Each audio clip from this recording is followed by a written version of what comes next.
In this video, I'll detail how to turn on or enable focus mode on Windows 11. So if you want to avoid distraction while using your Windows computer, you can easily turn on or enable the focus mode. So if you're done on this video, you found this video helpful and informative, please don't forget to like and subscribe.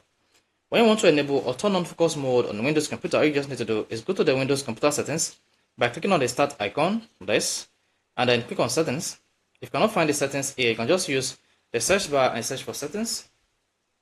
Then open it. Now when on the settings page, just locate system and show that. Once you select system, scroll down and then locate focus, click on that. Then once you click on focus, you have these options available. You can set how long you want to set the focus mode on your Windows 11, and you can also show the timer and the clock app, hide badge on taskbar, hide flash on taskbar, and even turn on do not disturb.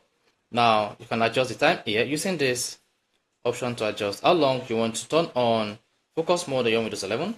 And once you're satisfied with all the settings here, go ahead and click on start focus session. Once you click on start focus session, then you should see this pop-up that says focus period 1 of 2. Then up next is 5-minute break. That is it. So show time remaining. So this is how you can easily enable or turn on focus mode on Windows 11. So if you found this really helpful and informative, please don't forget to like and subscribe.